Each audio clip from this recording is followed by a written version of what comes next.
चप्पल मारायला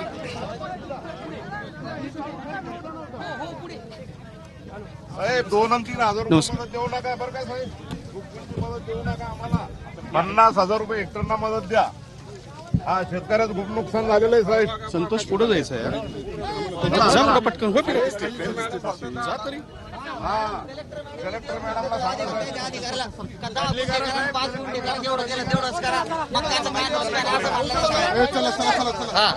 collector madam शेतकऱ्याला बोला बस. ते बाबाला बोलू. गर्दी करू नका ना. फक्त मीडियाचे लोक राहू द्या.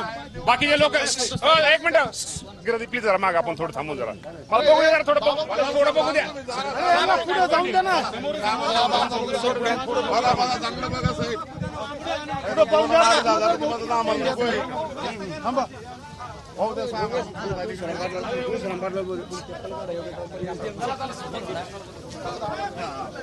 आपल्या वाड्याकडे गेले नाही. वावराकडे घ्यायचं. वाड्याकडे काय इथं घेतलं काय ना वाड्याकडे बस झालं बस झालं. अरे जरा पाहून आपल्याला नुकसान भरपाई पाहिजे ना.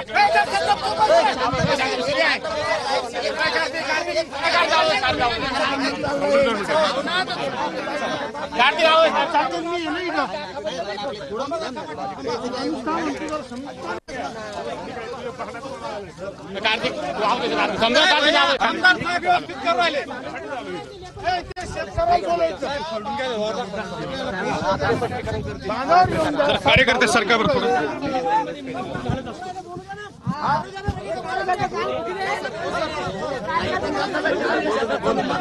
तुम्ही चालू मग आमच्या शेतात आमदार साहेबाला बी घेतो मी.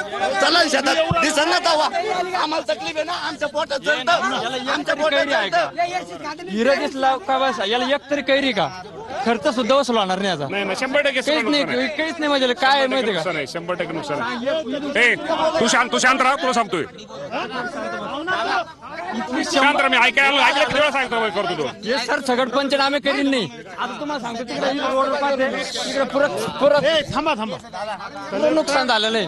100% नुकसान. काहीच नाही लगे. थांब रे. काहीच नाही. आणि खत बी सगळं उधारीत आणलेलं आहे. सगळं व्याज आणि पैसे भरून असलेलं आहे. महोदय काय झालंय कलेक्टर मॅडमने एक पत्र काढलं 16 तारखेला. त्याच्यात हा बरोबर. त्यांनी पत्र काढलं सर. तुम्ही आमदार साहेबांना मी बोलतो. आमदार साहेब तुम्ही बोला. लोकांचा रोज सांगा. मी लगेच बोलतो परत नंतर. कोण आहे सोबत कोण आहे. करून घ्या ना. कलेक्टरचा फोन लावला. तुम्ही ऐका ना. तुम्ही हेच सांगतो तुला. आम्ही आलो नाही आता. तुम्ही कशाला तो करतो तू. जर तू 1 मिनिट ऐक ना. तुझं नुकसान भरपाई तुझे सगळे आपण जी नुकसान भरपाई झाली ती आपण सगळे घेतो. अजिबात काळजी करू नका. आता ऐका ना. आम्ही ह्यासाठीच आलो. या काय एका ठिकाणी गेलो काय आणि 1 मिनिट आमदार साहेब एका ठिकाणी गेलो काय 10 ठिकाणी गेलो काय कोणाच्या रानात गेलो काय ना गेलो काय. इथं आल्यानंतर सगळी यंत्रणा इथं आपोआप आम्ही सगळी कामाला लावतो. जे कोण चुकलं असेल तुम्हाला मी एवढं सांगतो की तुमच्या गावातला तुमच्या तालुक्यातला 1 गुंठ्याचा पण पंचनामा राहणार नाही. हे तुम्हाला सगळ्याला सांगतो. तुम्ही ते अजिबात काळजी करू नका. तुम्हाला मी सांगतो. आणि कुठे 1 मिनिट ऐका.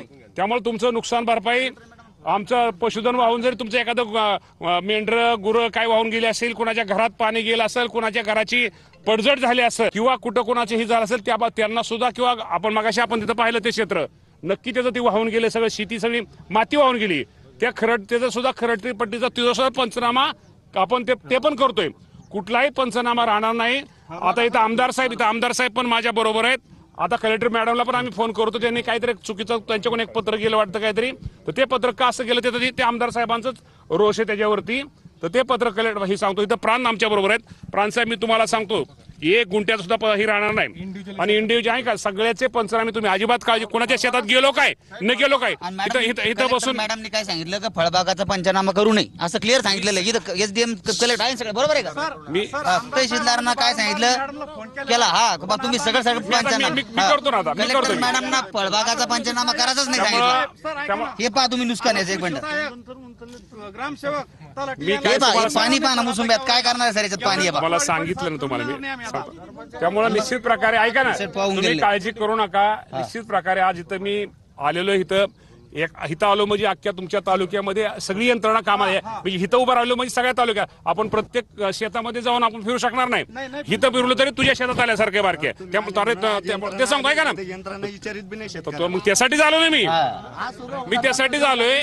त्यामुळं काय काळजी ऐका ना, काळजी करू नका. आज आपल्या तालुक्यामध्ये आपल्या जिल्ह्याचा जर विचार करायचा झाला तर खूप मोठं नुकसान हे राज्यामध्ये झालेलं आहे. राज्याबरोबरच आज आपल्या जिल्ह्याचं खरं तर या सप्टेंबर महिन्यामध्ये खरं तर आपल्या जालना जिल्ह्यामध्ये पाऊस जास्त पडला, त्यामुळे नुकसान भरपाईचं काम अजून सुरू आहे. आता प्राथमिक आपण आकडे दिलेत, परंतु लवकरच त्याचा अहवाल हा शासनाकडे आल्यानंतर पाठीमागे मे महिन्यामध्ये ज्या ठिकाणी पाऊस पडला, मे जून मध्ये जिथं नुकसान भरपाई झाली त्या ठिकाणची नुकसान भरपाई आपण शासनाच्या वतीनं त्या शेतकऱ्यांच्या डीबीटी त्यांच्या खातीवर केलेली. आणि अजूनही जे काय आता हे चालू पंचनामे ऑगस्ट सप्टेंबरचे पंचनामे जे आहेत ते पंचनाम्याचं काम युद्ध पातळीवर महसूल विभाग आणि आमचा कृषी विभाग, मी त्यांना सांगतो की तुम्ही अजिबात काळजी करू नका. तुमचा रोष असणं त्यात साहजिक आहे, शेवटी ज्याचं जळतं त्याला कळतं. त्यामुळे तुम्ही अजिबात काळजी करू नका. मी तुम्हाला सांगतो, मी कृषी मंत्री असून मी पण एक शेतकरी आहे, शेतकऱ्याचा मुलगा आहे. त्यामुळे तुमचं काय दुःख आहे त्यात तुमची काय चूक नाही. तुमची व्यथा तुम्ही मांडताय. इथं खरं तर आमदार साहेब पण तो पण खूप चांगले आहेत, ते पण तुमच्यासाठी प्रयत्न करतायत. त्यामुळं काळजी करू नका. मी सांगतो जिल्ह्याचा किंवा ह्या जिल्ह्यामध्ये जे काय नुकसान झालंय, मी आता 2 ठिकाणी गेल्यानंतर तिथंही करणार आहे. मी तुमची ही यंत्रणा किती काम करते त्यामध्ये काय त्यांचं काही हे आहे का, त्यासाठी आम्ही आलेलो. त्यामुळे तुम्ही काळजी करू नका. निश्चित प्रकारे आपल्या सगळ्यांची ज्याचं नुकसान झाले त्याची नुकसान भरपाई दिली जाईल. फार खरड जमीन पट्टीपासून जिल्ह्यात ओला दुष्काळ जाहीर करावा अशी मागणी विरोधी पक्ष करत आहे.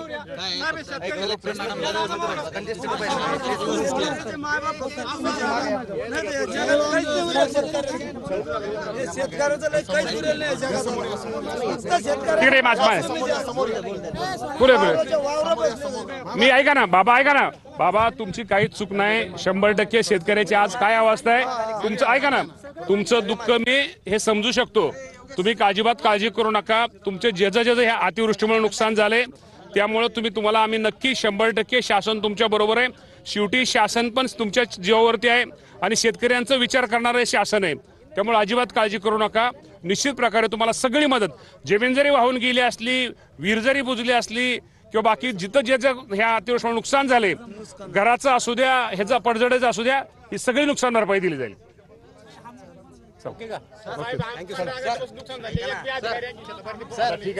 मी सांगितलं आताचे जे पंचनामे झाले ना त्या टायमामध्ये ह्याच्या मक्का आहे, ह्या मक्का 5-5 फूट पाण्यात होत्या. त्या कलेक्टर मॅडमचा आदेश होता का ज्या ठिकाणी खरडलं तिथं पंचनामे करा, यायचे पंचनामे करू नका. आमचे पंचनामे घेतले नाही, त्याच्यामध्ये नाव आमचे घेतले नाही. मग आता हे नेमका 5-5 फूट पाणी असताना सुद्धा जर नाही घेऊन राहिले तर मग घेणार काय पंचनामे करतो ना मी. चला आता मी आलोय त्यासाठी चला पुन्हा पुढच्या मामा आता